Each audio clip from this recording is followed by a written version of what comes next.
Hun, are you sure about this? Yes, I'm sure, dear. But I feel like we should have just stayed in the village. Janet, Reesville wasn't exciting enough. There was no sense of adventure there. But our family was there, and I feel more comfortable. Janet, I know this would be a great thing to do, but it might take a few years for you. But you'll see, this will turn out great. You trust me, right? I trust you, William. Good. Oh, here we are. It's so beautiful. It's all ours. Our new future.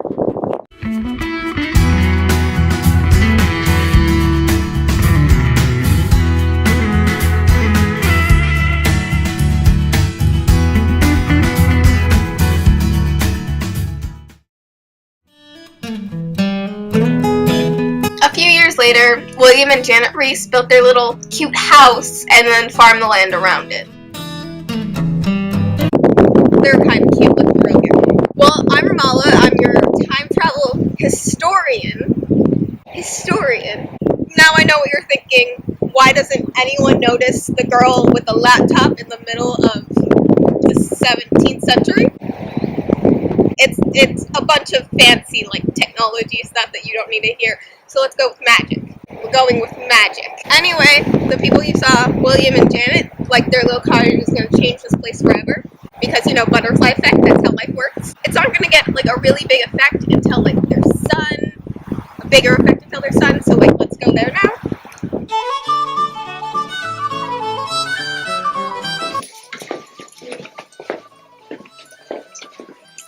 What would you like? I'll take a beer, please. Coming right up.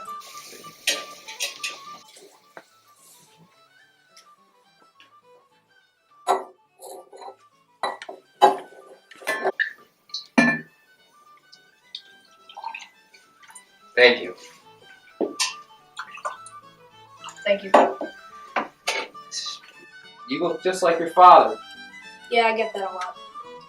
I'm sure they'd be proud of you and see what you've done with the place. Yeah, I think they would be. Thanks for the beer. Okay, you're welcome. Have a good day.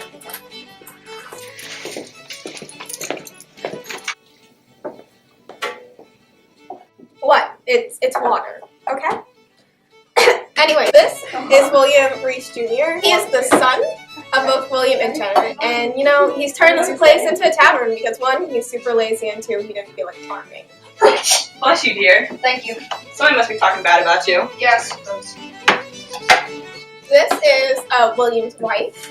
I don't actually remember her name, but there are many women in history whose names have been completely lost.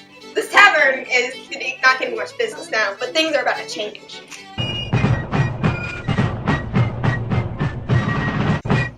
Hi, Barry. Hey. You guys are so funny. And you can't even hear me. Okay. I need new friends.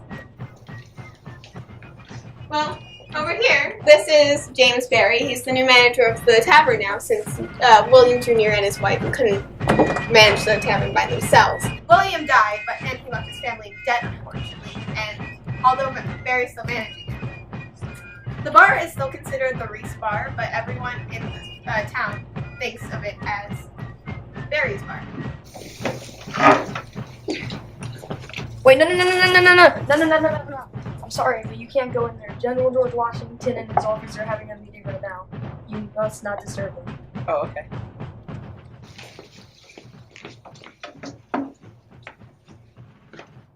The year is early 1777. George Washington and his troops are on their way to what's now considered Valley Forge Park. Many of the troops have died this winter because of harsh cold and rough conditions. Thanks to Vera von Steuben, the American army is created. Washington and his officers are currently in the back room regrouping after everything they've been through, because you never know when a British spy is around. Secret, he's the British spy.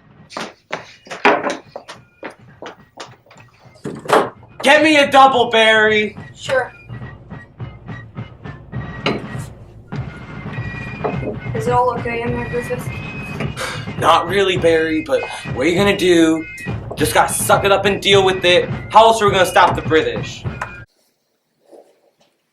Pour my drink.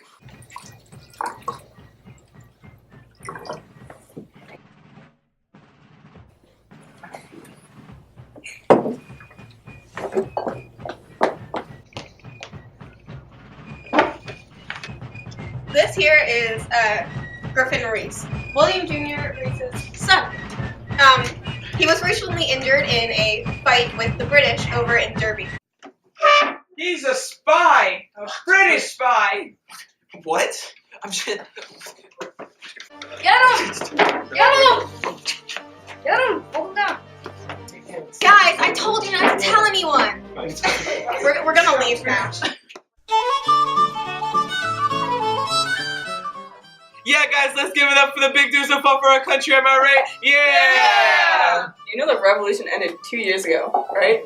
Yeah, but the booze is still good, am I right, ladies? Yeah! You guys celebrate everything. It's just an excuse to drink booze. But the booze is still good, am I right, ladies? Yeah! Well, these are my kind of people. Over there is John and Sophie Elliott. They are now the owners of the bar after the Reese family gave it up. They'll be owning this place for the next 35 years.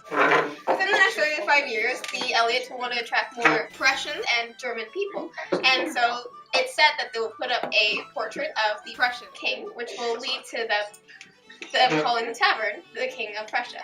Later on, they'll make the tavern a two-story place. And during this time, the tavern will become far more popular, and they'll even start holding town meetings here. Hey everyone, it's that time again. They also collect taxes here.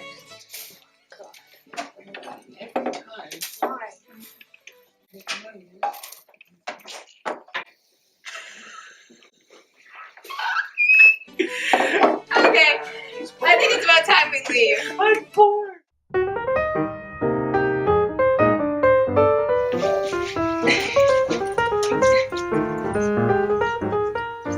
John, is there a room open?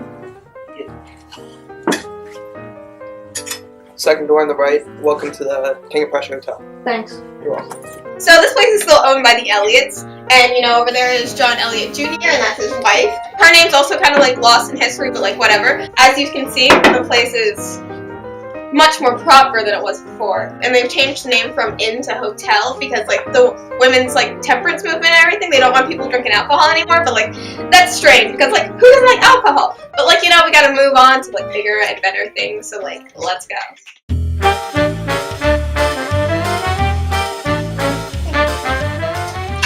You like? I'm trying to get with the times. It's 1860 and the King of Prussia Hotel has new owners after John Elliott died. Over here is the Hoys, James and Madeline Hoy, and they added a two-story veranda in front and a porch in the back.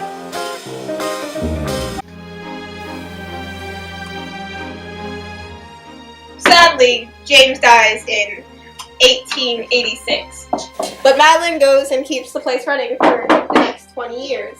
Unfortunately, in 1906, she sells it.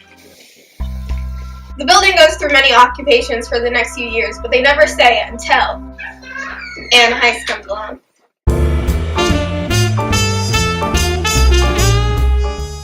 So, this is the tavern part of the inn. This place has been through a lot of celebration, patriotism, hard times, and a lot of drunks.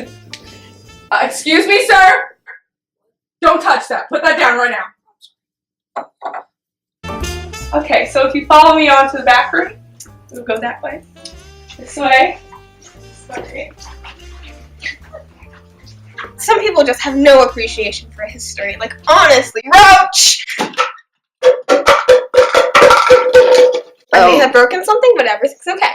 Anyway, Anne Heist, the woman that we saw earlier, is the one who bought this place. She had a great love for history and everything, and she wanted to tell the people about the history of this once crummy establishment, which is now very nice and hot, as you can all see.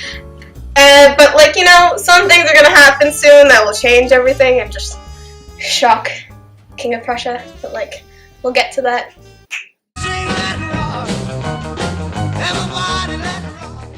So do you see why we need to buy this museum, ma'am? I guess. This building is where the new Route 202 will be. But it's just, this place has so much history. It'd be a sin to destroy it. We aren't going to destroy it. We can't. PennDOT has it on its list of historical sites, so we aren't allowed. So then what will you do? Ma'am, don't worry. We'll think of something. Just sign here.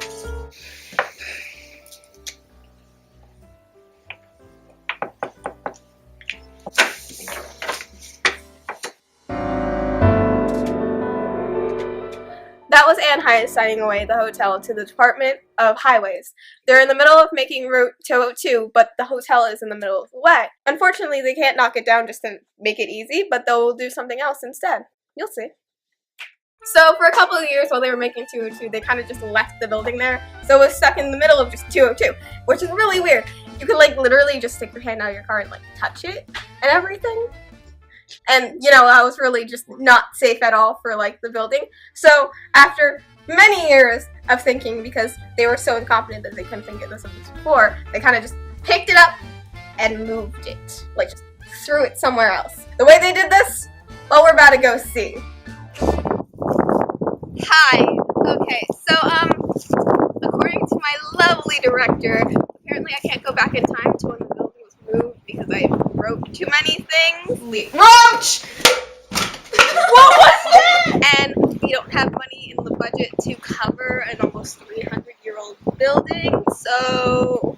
The mission to move the historical King of Prussia Inn started early Sunday morning, but the work for on-site crews will be no easy task.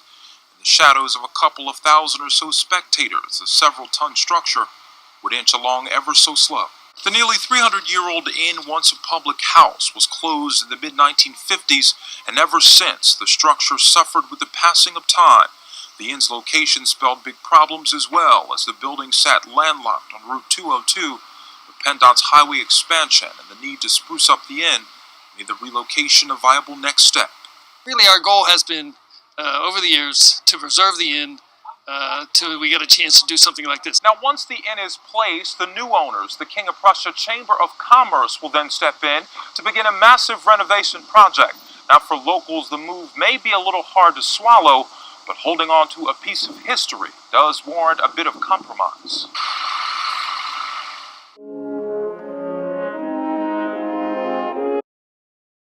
So, the wonders of modern technology. We laughed a little, we cried a bit, unless you're heartless. We learned a few things, unless you're that kid in the back of the classroom who's on his phone or sleeping, you're rude. So anyway, thanks for like following me on this wonderful journey. And keep imagining, stay curious. Maybe one day you'll move a building, I don't know. See ya.